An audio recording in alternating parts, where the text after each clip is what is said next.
समाज की बेड़ियां तोड़कर हासिल किए अनोखे मुकाम।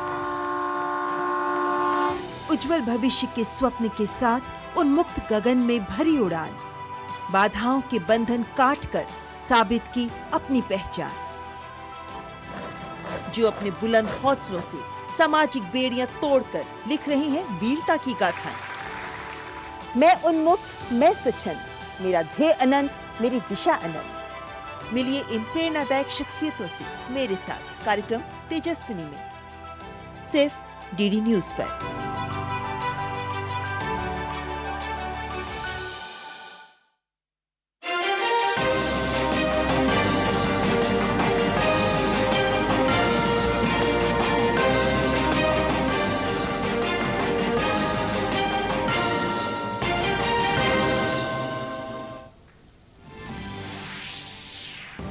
भारत और श्रीलंका के बीच हाई स्पीड यात्री नौवहन सेवा की हुई शुरुआत। प्रधानमंत्री मोदी ने कहा, इस सेवा से दोनों देशों के बीच संपर्क और व्यापार को मिलेगा बढ़ावा, साथ ही आपसी संबंध और भी होंगे मजबूत।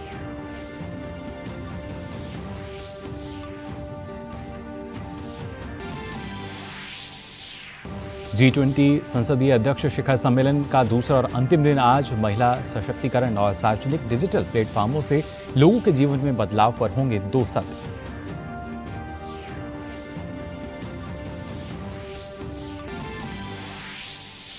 प्रधानमंत्री नरेंद्र मोदी आज मुंबई में अंतर्राष्ट्रीय ओलंपिक समिति के 141वें सत्र का करेंगे उद्घाटन। सत्र खेलों से संबंधित कई हितधारकों के बीच बातचीत और ज्ञान साझा करने का अवसर करेगा प्रदान।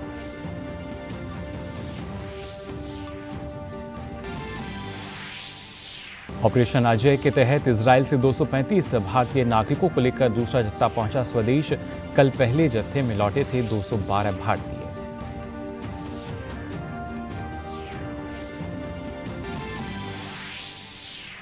इजरायल की जमीनी सेना ने लापता लोगों की खोज के लिए गाजा में मारे स्थानीय छापे। अल्टीमेटम के बाद उत्तरी गाजा खाली करने की अंतिम समय सीमा करीब।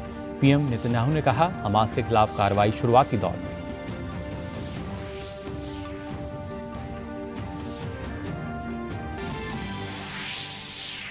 आईसीसी विश्व कप में चिर प्रतिद्वंदी भारत और पाकिस्तान के बीच अहमदाबाद में मुकाबला। आज दोनों टीमों की नजर जीत की हैट्रिक पर।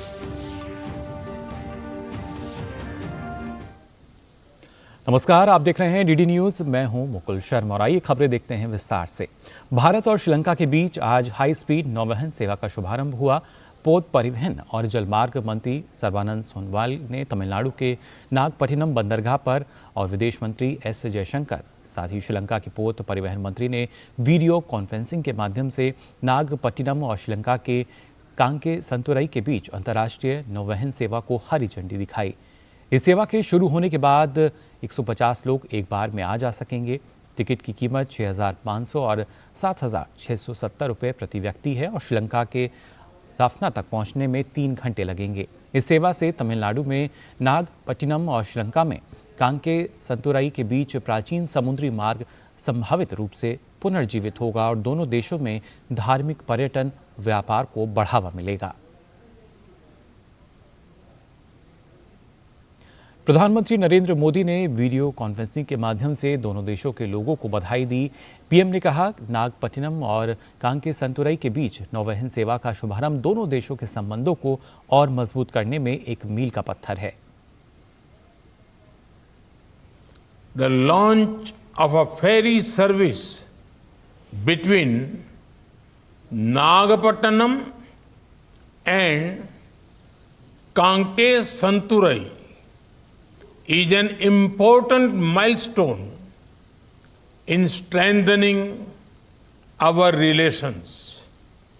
Friends, India and Sri Lanka share a deep history of culture, commerce and civilization. प्रधानमंत्री ने कहा कि भारत और श्रीलंका के बीच समृद्ध इतिहास रहा है। इस सेवा से दोनों देशों के बीच कनेक्टिविटी और व्यापार को बढ़ावा मिलेगा। During the recent visit of President Wickremesinghe, we jointly adopted a vision document for our economic partnership. Connectivity is the central theme of this partnership. Connectivity is not only about bringing two cities closer, it also brings our countries closer, our people closer, and our hearts closer. कार्यक्रम के दौरान अपने video संबोधन में श्रीलंका के राष्ट्रपति रानिल विक्रमसिंघे ने कहा कि उत्तरी श्रीलंका में संघर्ष के कारण भारत के साथ नौवहन संपर्क टूट गया था और अब इसे फिर से बहाल किया जा रहा है। The connectivity between our two countries were disrupted due to the war in the north. Now peace has returned and we can re-establish the sea connectivity.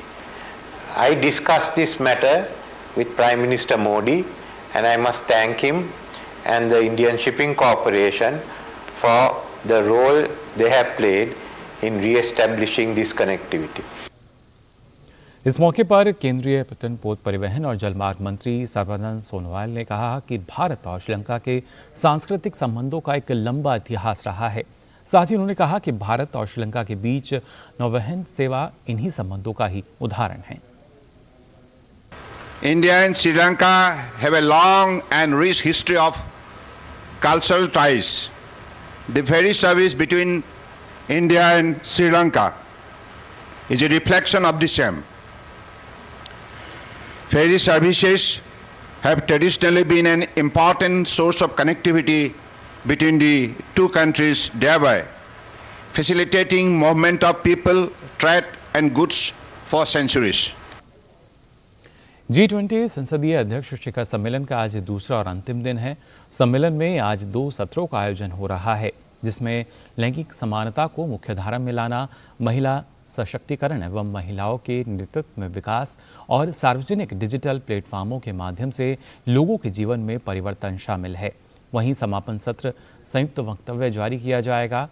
G20 के सांसदों के पीठासीन अधिकारियों और आमंत्रित देशों ने सम्मेलन के पहले दिन सर्वसम्मति से एक संयुक्त वक्तव्य पर सहमति व्यक्त की। संयुक्त वक्तव्य में कहा गया कि G20 प्रक्रिया में संसद के स्तर पर प्रभावी और सार्थक योगदान देने के लिए सभी सदस्य देशों ने मिलकर काम करने की प्रतिबद्धता व्यक्त की है। इसमें यह भी कहा गया कि संसदें संघर्षों और विवादों के शांतिपूर्ण समाधान के लिए अंतर्राष्ट्रीय शांति, समृद्धि और सद्भाव को बढ़ावा देने के उत्प्रेरक के रूप में अंतर्राष्ट्रीय मंचों पर सार्थक वार्ता जारी रखेंगी। प्रधानमंत्री नरेंद्र मोदी आज मुंबई के जियो वर्ल्ड सेंटर में आयोजित अंतर्राष्ट्रीय ओलंपिक समिति के 141वें सत्र का उद्घाटन करेंगे। आईओसी का सत्र अंतर्राष्ट्रीय ओलंपिक समिति आईओसी के सदस्यों की एक महत्वपूर्ण बैठक होती है। आईओसी के सत्र में ओलंपिक खेलों के भविष्य से संबंधित महत्वपूर्ण निर्णय लिए जाते हैं। भारत दूसरी बार और लगभग 40 वर्षों के अंतराल के बाद आईओसी के सत्र की मेजबानी कर रहा है। आखिरी बार आईओसी का 86वां सत्र 1983 में नई दिल्ली में आयोजित किया गया था। भारत में आयोजित होने वाला आईओसी का 141वां सत्र वैश्विक सहयोग को बढ़ावा देने, खेलों में उत्कृष्टता का उत्सव मनाने और मैत्री, सम्मान एवं उत्कृष्टता के ओलंपिक के आदर्शों को आगे बढ़ाने के प्रति देश के समर्पण का प्रतीक है। यह सत्र खेलों से संबंधित विभिन्न हितधारकों के बीच बातचीत और ज्ञान का साझा करने का अवसर प्रदान करेगा। इस सत्र में अंतर्राष्ट्रीय ओलंपिक समिति के अध्यक्ष थॉमस बाक तथा आईओसी के अन्य सदस्यों के साथ साथ भारतीय खेल जगत की प्रमुख हस्तियां और भारतीय ओलंपिक संघ सहित विभिन्न खेल महासंघों के प्रतिनिधि भाग लेंगे। और इसी के साथ ही बुलेटिन में फिलहाल यहाँ वक्त हो चला एक छोटे से ब्रेक का। आप बने रहिए डीडी न्यूज पर। अर्जुन, एग्जाम्स में you made us really proud. अब आगे क्या सोचा है? पापा, मैंने आईआईटी जाना है और इंजीनियर बनना है। थिंक आईआईटी, थिंक विद्या मंदिर। जो बनकर मेरा हमसफर आएगा, सिर्फ उसी को फर्क नजर आएगा।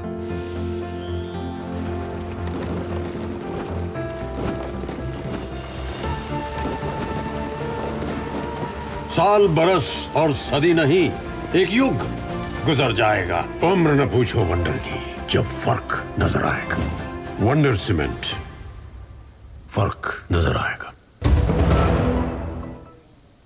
ब्रेक के बाद आप सभी का एक बार फिर स्वागत डीडी न्यूज पर। आइए बात करते हैं ऑपरेशन अजय को लेकर, जिसके तहत इजराइल से भारतीयों की स्वदेश वापसी जारी है। इसके तहत आज 235 भारतीय नागरिकों को लेकर दूसरी फ्लाइट इजराइल के तेल अवीव से दिल्ली पहुंची। 235 लोगों के इस दल में 2 शिशु भी हैं। कल रात 11:02 पर इजराइल की राजधानी तेल अवीव से भारतीयों के दूसरे दल को लेकर विमान ने उड़ान भरी। आज सुबह ये विमान नई दिल्ली पहुंचा। विदेश राज्य मंत्री डॉक्टर राजकुमार रंजन सिंह ने स्वदेश लौटे सभी नागरिकों की आगवानी की। इससे पहले 212 भारतीयों को लेकर एयर इंडिया का पहला विशेष विमान कल नई दिल्ली पहुंचा था। हमास के इजराइल पर हमले के बाद हालात लगातार गंभीर होते जा रहे हैं। दोनों के बीच इस महीने के 7 तारीख से लड़ाई जारी है। भारत ने इजराइल में फंसे अपने लोगों की सुरक्षित वतन वापसी के लिए ऑपरेशन अजय शुरू किया है।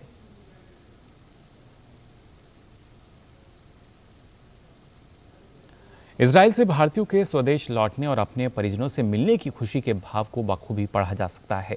इनके चेहरे की चमक बताने के लिए काफ़ी है कि अब वो खौफ के साए से बाहर आ गए हैं। ये संभव हो पाया है सरकार द्वारा शुरू किए गए ऑपरेशन अजय के तहत। इजराइल हमास युद्ध के बीच वहां फंसे भारतीय नागरिकों को लेकर दूसरा उड़ान आज सुबह दिल्ली पहुंची। हमारी संवाददाता मेघना देव ने स्वदेश लौटे लोगों से बातचीत की।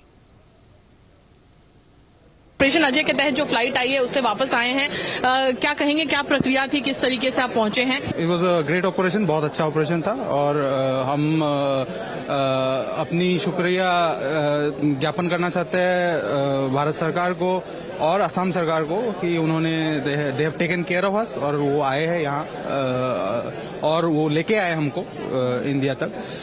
हम लोग जेरूसलम में रहते थे जो बीचों बीच है इजराइल का, तो दक्षिण और उत्तर में जंग ज़्यादा था, हमारे यहाँ जंग ज़्यादा नहीं था।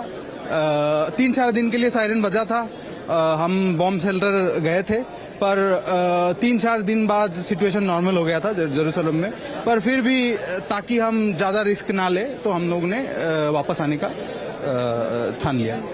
एक तरीके से देखें तो जो राज्य सरकारें हैं वो भी यहाँ पर जो उनके नागरिक ऑपरेशन अजय के तहत आ चुके हैं उनको यहाँ से ले जाकर कनेक्टिंग फ्लाइट्स के द्वारा राज्यों में ले जा रहे हैं या फिर उनको यहाँ पर रहने की व्यवस्था भी प्रदान कर रहे हैं। कैमरा पर्सन राहुल के साथ में मेघना देव, डीडी न्यूज, नई दिल्ली।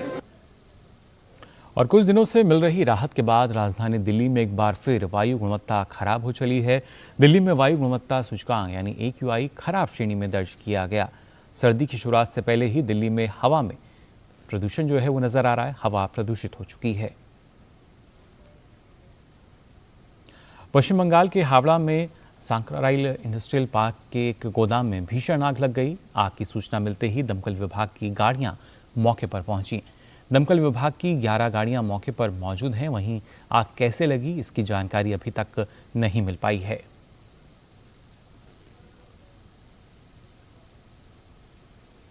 आज पितृपक्ष का आखिरी दिन होने के साथ ही अमावस्या भी है। देश भर के अलग अलग हिस्सों में पितृपक्ष के आखिरी दिन श्रद्धालुओं ने पूजा अर्चना की।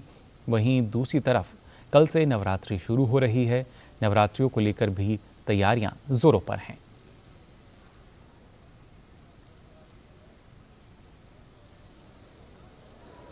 प्रधानमंत्री नरेंद्र मोदी ने महालया के मौके पर देशवासियों को शुभकामनाएं दी हैं। पीएम मोदी ने एक्स पर कहा कि महालया के इस श्रद्धेय दिन पर हम प्रार्थना करते हैं कि मां दुर्गा सभी के जीवन में शक्ति, ज्ञान और समृद्धि का आशीर्वाद दें। यह विशेष अवसर साहस, सद्भाव और समृद्धि का प्रतीक हो। शुभ हो महालया। इजराइल हमास संघर्ष का आज 8वां दिन है। इजराइल की सेना ने पुष्टि की कि उसकी जमीनी सेना ने कल गाजा में स्थानीय छापे मारे हैं। छापेमारी का उद्देश्य लापता व्यक्तियों का पता लगाना भी था। सेना ने पुष्टि की कि गाजा में कम से कम 120 बंदी हैं। इजराइल ने कल 11 लाख लोगों को 24 घंटे के भीतर उत्तरी गाजा खाली करने का अल्टीमेटम दिया था। अब इसके खत्म होने की समय सीमा काफ़ी करीब है। इस बीच संयुक्त राष्ट्र ने कहा कि इजराइल के अल्टीमेटम के पहले ही गाजा में 4 लाख फलिस्तीनियों का पलायन हो चुका था। इजराइल के प्रधानमंत्री बेंजामिन नेतन्याहू ने हमास के खात्मे की कसम खाई है। इजरायली सेना गाजा पट्टी पर संभावित जमीनी हमले की तैयारी कर रही है।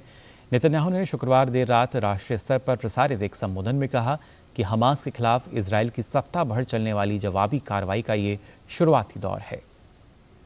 उन्होंने कहा कि ये तो बस शुरुआत है और इजरायल इस युद्ध को पहले से भी अधिक मजबूती से खत्म करेगा। वहीं संयुक्त राष्ट्र के महासचिव एंटोनियो गुटेरेस ने पत्रकारों को संबोधित करते हुए कहा कि गाजा की स्थिति खतरनाक स्तर पर पहुंच गई है। उन्होंने कहा कि वे प्रभावित लोगों की पीड़ा को कम करने के तरीकों पर ध्यान दे रहे हैं और इसके लिए वे क्षेत्रीय नेताओं के साथ लगातार संपर्क में हैं। गुटेरेस ने कहा कि गाजा में तत्काल मानवीय पहुंच बनाने की जरूरत है ताकि हम हर जरूरतमंद को ईंधन, भोजन, पानी समेत हर संभव मदद पहुंचा सकें। दक्षिण लेबनान से सटे इलाकों में इजरायली सेना की गोलाबारी में एक पत्रकार की मौत हो गई जबकि 4 अन्य पत्रकार घायल हो गए हैं। इजरायली हमले में मारे गए पत्रकार न्यूज एजेंसी रॉयटर्स का वीडियोग्राफर बताया गया है। वीडियोग्राफर का नाम इस्साम अब्दुल्ला बताया जा रहा है। इसके अलावा हमले में घायल होने वाले पत्रकारों में रॉयटर्स के थायर अल सुदानी और माहिर नजेहा शामिल हैं। साथ ही अल जजीरा के भी अन्य 2 पत्रकारों के घायल होने की खबर है। न्यूयॉर्क में फिलिस्तीन के समर्थन में हजारों प्रदर्शनकारियों ने रैली निकाली। अमेरिकी कानून प्रवर्तन एजेंसी ने यहूदी और मुस्लिम समुदायों की सुरक्षा के लिए सुरक्षा उपाय बढ़ा दिए। मैनहट्टन में टाइम्स स्क्वायर के पास बड़ी संख्या में प्रदर्शनकारी एकत्रित हुए। फिलिस्तीनी स्वतंत्रता की मांग की गई। अमेरिकी रिपब्लिकन पार्टी ने जिम जॉर्डन को प्रतिनिधि सभा के स्पीकर पद के लिए अपना उम्मीदवार नामित किया है। रिपब्लिकन पार्टी ने इसकी घोषणा की। जिम जॉर्डन ने अमेरिकी प्रतिनिधि सभा का नेतृत्व करने के लिए रिपब्लिकन नामांकन जीता, लेकिन स्पीकर का पद हासिल करने के लिए आवश्यक समर्थन की कमी दिखाई। प्रारंभिक मतदान में जॉर्डन ने जॉर्जिया के एक विधायक ऑस्टिन स्कॉट पर समर्थन हासिल किया, जिन्होंने कांग्रेस में अपने 12 वर्षों में अपेक्षाकृत कम प्रोफाइल रखी है। नाम न छापने की शर्त पर बात करने वाले एक रिपब्लिकन सहयोगी के अनुसार वोट 124-81 था। गौरतलब है कि रिपब्लिकन में अंदरूनी कलह के बाद सदन लगभग 2 सप्ताह से बाधित है, क्योंकि सांसदों के बीच केविन मैकार्थी के उत्तराधिकारी को लेकर गतिरोध बना हुआ है, जिन्हें 3 अक्टूबर को रिपब्लिकन विद्रोहियों के एक छोटे समूह द्वारा बाहर कर दिया गया था। और फिलहाल बुलेटिन में वक्त हो चला एक और छोटे से ब्रेक का। आप बने रहिए डीडी न्यूज पर।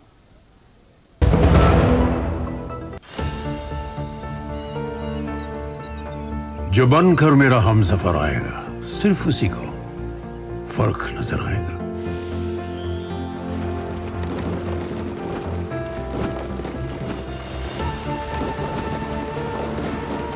साल, बरस और सदी नहीं, एक युग गुजर जाएगा। उम्र न पूछो वंडर की, जब फर्क नजर आएगा। वंडर सीमेंट, फर्क नजर आएगा। अब बात करते हैं बुलेटिन में क्रिकेट विश्व कप की। आईसीसी विश्व कप में भारत और पाकिस्तान के बीच अहमदाबाद के नरेंद्र मोदी स्टेडियम में मुकाबला खेला जाएगा। अब तक 2-2 मुकाबले जीत चुकी दोनों टीमों की नज़र जीत की हैट्रिक लगाने पर होगी। भारत ने ऑस्ट्रेलिया और अफगानिस्तान को हराने में सफलता पाई है। पाकिस्तान के खिलाफ वनडे विश्व कप में भारत का पलड़ा भारी नजर आ रहा है। भारत और पाकिस्तान अब तक 7 बार वनडे विश्व कप में आमने सामने हुए हैं, जिसमें भारत ने सभी 7 मैच जीते हैं। तैयार हो जाइए क्रिकेट की दुनिया की सबसे बड़ी जंग के लिए। विश्व कप के सबसे बड़े मुकाबले में भारत और पाकिस्तान की टीमें आमने सामने होने जा रही है। इस मुकाबले के लिए फैंस का उत्साह चरम पे है। देखिए भारत और पाकिस्तान के बीच होने वाले इस मुकाबले पर हमारी एक खास रिपोर्ट। विश्व कप के सबसे बड़े मुकाबले के लिए तैयारियां पूरी हो चुकी हैं। अहमदाबाद का नरेंद्र मोदी स्टेडियम गवाह बनने जा रहा है 2 चिर प्रतिद्वंदी भारत और पाकिस्तान के बीच आईसीसी विश्व कप के महामुकाबले का। आईसीसी विश्व कप में एक बार फिर दोनों टीमें आमने सामने होने जा रही हैं। 1,32,000 की क्षमता वाले स्टेडियम में जब दोनों टीमें मैदान पर उतरेंगी तो उनकी नजरें जीत की हैट्रिक पर होंगी।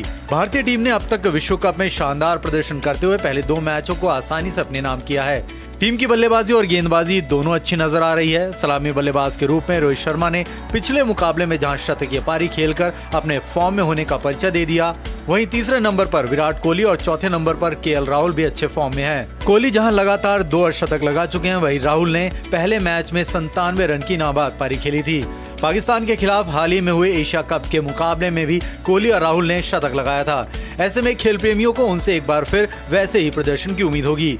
श्रेयस अय्यर भी अच्छी लय में नजर आ रहे हैं। ऑलराउंडर की भूमिका में हार्दिक पांड्या और रविंद्र जडेजा टीम को और ज्यादा मजबूती देंगे। गेंदबाजी में जसप्रीत बुमराह ने अफगानिस्तान के खिलाफ 4 विकेट लिए थे।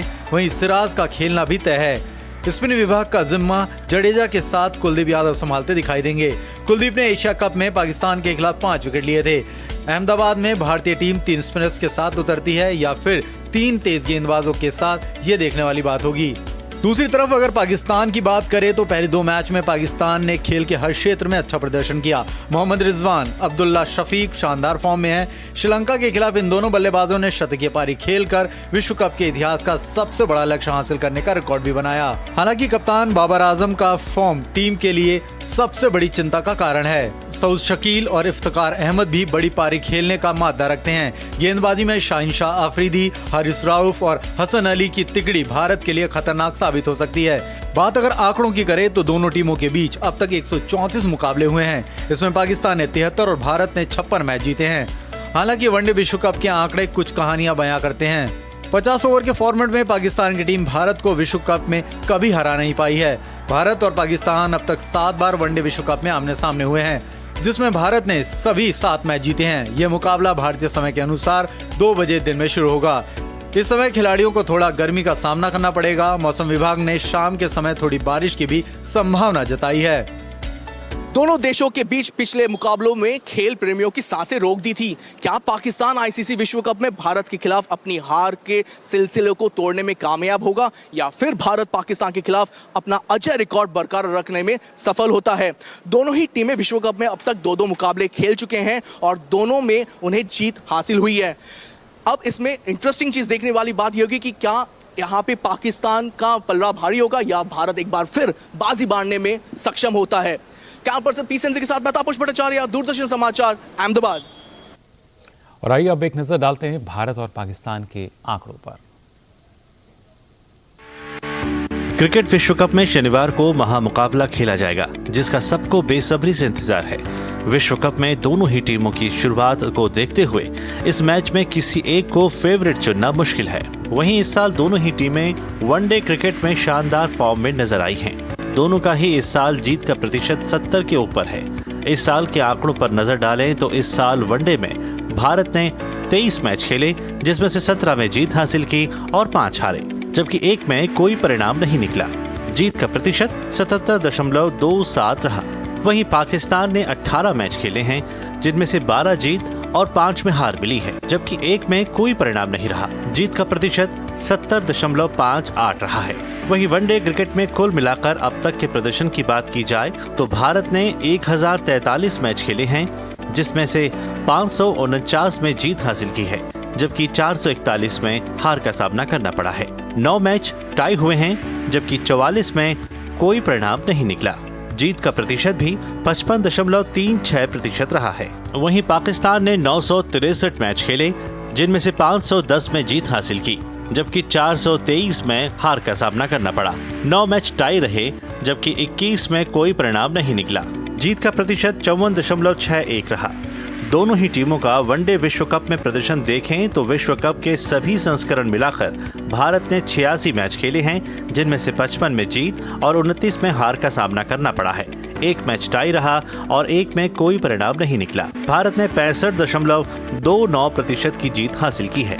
वनडे विश्व कप में पाकिस्तान ने 81 मैच खेले हैं, जिसमें से 47 में जीत और 32 में हार मिली है, जबकि कोई मैच टाई नहीं रहा और 2 मैचों में कोई परिणाम नहीं निकला। पाकिस्तान ने इन मैचों में 59.49% की जीत हासिल की है। भारत ने 2 बार 1983 और 2011 में विश्व कप जीता है। वहीं पाकिस्तान की टीम सिर्फ एक बार 1992 में विश्व चैंपियन बनी है। विश्व कप में दोनों टीमों के आंकड़े देखें तो भारत का पलड़ा थोड़ा भारी नजर आता है।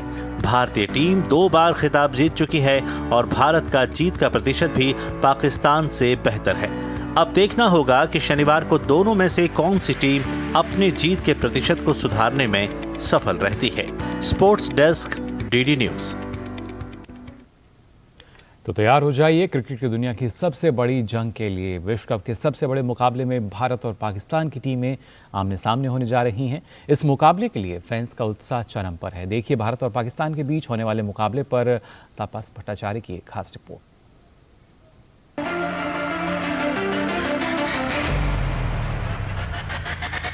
दिल और जज्बात से बढ़कर जोश और जुनून से भरपूर दिग्गजों के बीच वर्चस्व और आत्मसम्मान की लड़ाई, और इससे बढ़कर कुछ नहीं हो सकता, क्योंकि हम बात कर रहे हैं दुनिया के सबसे बड़े महामुकाबले की, जो कि भारत और पाकिस्तान के बीच खेला जाएगा। वर्ल्ड क्रिकेट के दो दिग्गज के बीच ये भिड़ंत दुनिया के सबसे बड़े क्रिकेट मैदान नरेंद्र मोदी स्टेडियम में होगी। ऑस्ट्रेलिया और अफगानिस्तान के खिलाफ शानदार जीत के बाद भारत इस मुकाबले में प्रबल दावेदार के तौर पर उतरेगा, लेकिन हम हैदराबाद में पाकिस्तान के जोरदार प्रदर्शन को नजरअंदाज नहीं कर सकते। उन्होंने दिखाया है कि उन्हें कम नहीं आंका जा सकता। मोहम्मद रिजवान और अब्दुल्ला शफी की शानदार बल्लेबाजी ने जिस तरह श्रीलंका के खिलाफ सनसनीखेज रन चेस का नया विश्व कप रिकॉर्ड बनाया, उससे पाकिस्तान के इरादे साफ झलकते हैं। अहमदाबाद के नरेंद्र मोदी स्टेडियम में मंच सज चुका है और पूरी दुनिया इस महामुकाबले को देख रही है।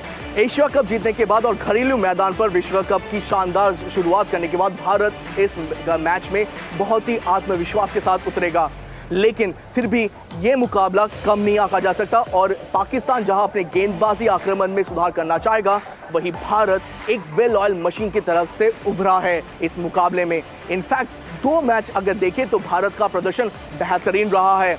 जैसे जैसे महामुकाबले का दिन नजदीक आ रहा है, क्रिकेट के शौकीनों की सांसें तेज होती जा रही है। हम इस ब्लॉकबस्टर मुकाबले के लिए तैयार हैं। भारत प्रबल दावेदार है इस मैच को जीतने के लिए, लेकिन पाकिस्तान ने दिखाया है कि एक बड़े मुकाबले में वो बड़ी ताकत बनकर उभरते हैं। तो ऐसे में अपनी सीट की बेल्ट बांध लीजिए, क्योंकि ये महामुकाबला ऐसा है जहां से आप दूर नहीं रह सकते। अहमदाबाद के शानदार नरेंद्र मोदी स्टेडियम से कैमरामैन पी सेंथिल के साथ मैं तापस भट्टाचार्य आपके साथ। गुजरात के नरेंद्र मोदी स्टेडियम में आज होने वाला भारत पाकिस्तान आईसीसी विश्व कप मैच के से पहले प्रशंसकों ने अहमदाबाद में टीम इंडिया की जीत के लिए नारे लगाए। साथ ही भारत और पाकिस्तान के बीच होने वाले मैच को लेकर प्रशंसक बहुत उत्साहित हैं। इंडिया पाकिस्तान का मैच है और ये एक तरह से जश्न का माहौल है। यहाँ पे नरेंद्र मोदी स्टेडियम के बाहर हम खड़े हैं अहमदाबाद में, और यहाँ पे बहुत से लोग आ रहे हैं। 1,32,000 की यहाँ की कैपेसिटी है, और यहाँ पे आप सुन रहे हैं दो कोहली की चांटिंग, भारत माता की जय की चांटिंग। आप बताइए, आप कहाँ से आए? हम पुणे से आए हैं, दोनों पुणे से आए हैं। यहाँ पे आप बताए कहाँ से? प्रशांत निगाड़ी। प्रशांत इधर गुजरात से ही है। तो यहाँ पे आप देख सकते हैं बहुत ज्यादा लोग यहाँ पे आए हैं। मैम आप लोग कहाँ से आ रहे हैं? हम लोग पुणे से आ रहे हैं मैच देखने के लिए। हाँ। तो क्या आपका फेवरेट क्रिकेटर कौन है? विराट कोहली। विराट जिंदाबाद, जिंदाबाद, जिंदाबाद। तो देख सकते हैं जिस तरीके से यहाँ पे हिंदुस्तान जिंदाबाद के नारे, भारत माता की जय के नारे और टीम इंडिया पे जो लोगों का सपोर्ट है वो आपको देख सकते हैं। यहाँ पे नरेंद्र मोदी स्टेडियम इतिहास रचने जा रहा है। इंडिया पाकिस्तान का वर्ल्ड कप का ये मैच बहुत सालों तक याद रखा जाएगा। क्या पर्सन पी सेंथिल के साथ मैं तापस भट्टाचार्य, दूरदर्शन समाचार, अहमदाबाद।